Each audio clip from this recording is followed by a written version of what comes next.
ama sain clear tu te in zawain chi bai leve kule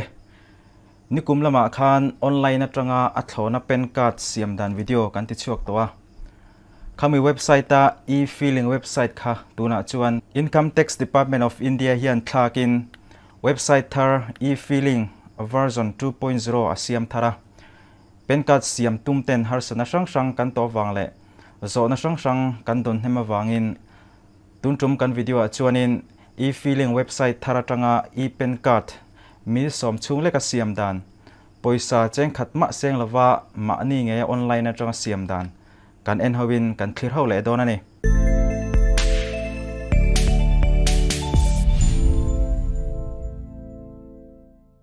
e-pen card kan siam dona kan share tur te chu pakhatna chuanin Aadhaar card le mobile number kan thunsom nge turania kan Aadhaar card ang chi khan pen card ta po hian aron chuak dona ni entinan date of birth ming le address te kan Aadhaara ming kan zi ang khanin pen card ta po khan aron chuang dona entinan Aadhaar card ta kan ziak diklo ni chuanin pen card ta po khan adiklo zel doni amero chu kan siam zo nuwa shan pain pen card kha correction ati theya video po kan upload toni kha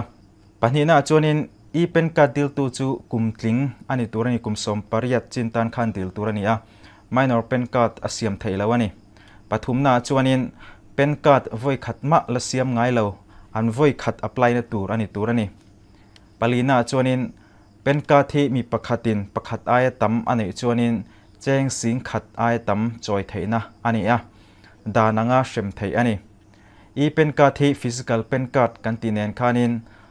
ain ang chia value khai nang chia man thei ve ve a bank ka emotin document sang po officialin a man thei ve kani ti kha share turani tin e-pen card thi pdf download turani a ashan pain physical pen card post office atangin kan dong don lawani physical pen card kan du ni chuanin khami e-pen card kan siam zo nuwa khanin nsdl website atangin ashan pain adile theya video description a hianin a link kan da ngal bokani ole masaberin tuna kan muang hianin e-filing website version 2 a kan luta home site a kan luta direct link hi video description a hian kan da direct in kan click mai donia ani lo pon google a e-filing kan type anga income tax home ti hi kan click anga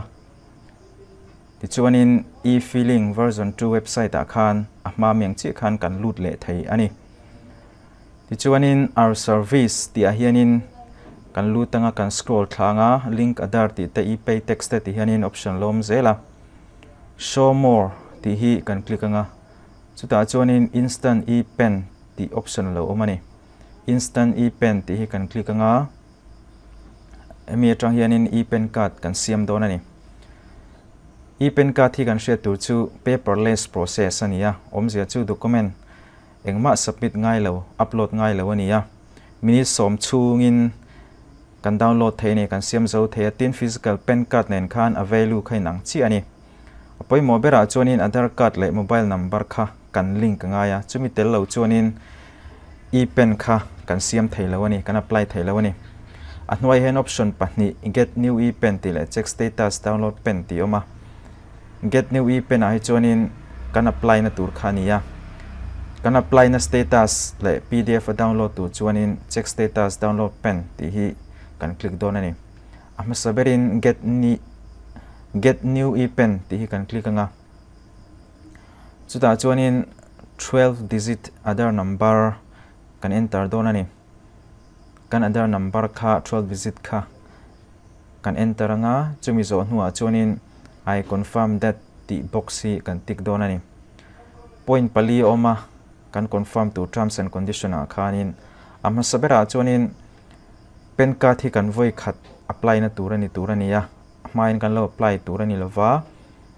apanina chuanin Aadhaar le mobile number khain link turani ya pathumna chuanin Aadhaar card a khan date of birth achuang nge turani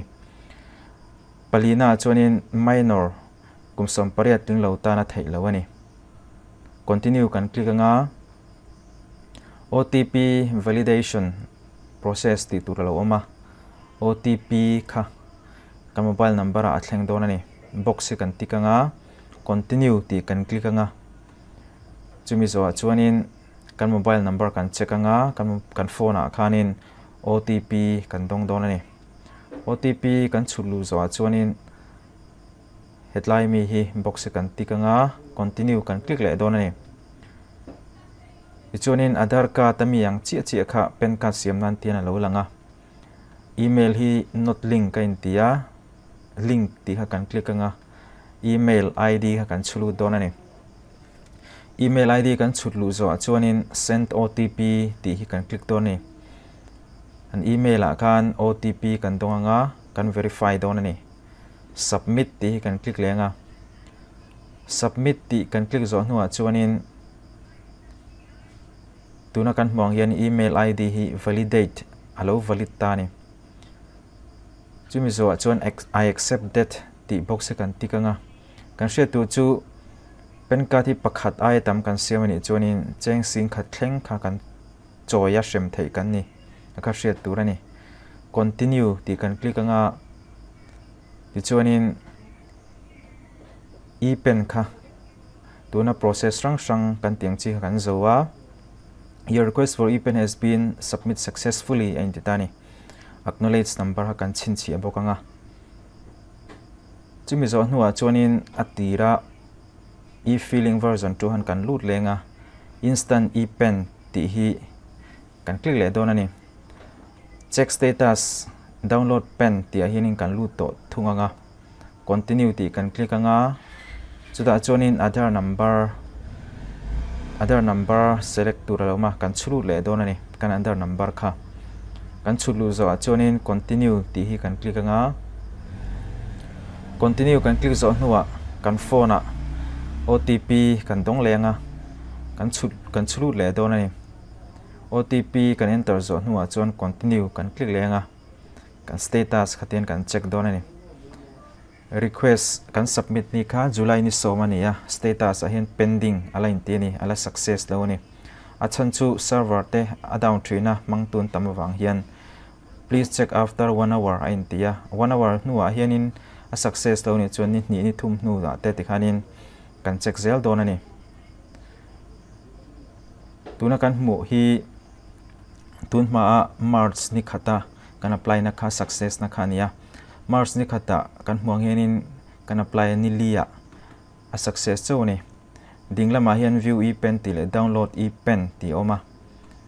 download e-pen ti hi kan click don ani PDF in kan download don ani download e-pen kan click nuwa hianin date of birth kha enter anga ya chuanin e-pen card hi kan download don ani PDF in khatikan e-pen card chu kan siam zawa kan download zo khan kan print out lenga kan print out zo signature ming signature blank alo omanga penin emo markerin emo kan ming kan sign don ani ATM card kan rianga ATM card kan dona ahnung lama signature kan pe kan khanin khami e-pen card ta khan signature kan ming kha kan sign chop ve don ani kan share tu chu hemi website Thar e-filing 2.0 hi amang tu le tlo tu an tamawangin server a busy deuh hlek thina pen card kan apply nu minute som nu a then chu a download theya a then chu Aadhaar card khat nu a emo ni thum emo nu a chau khanin pen card kha a download thei thina ni PDF file khan chuwang chuanin pen card apply tu ten a kha to ka khami website kha kan check deuh reng anga yani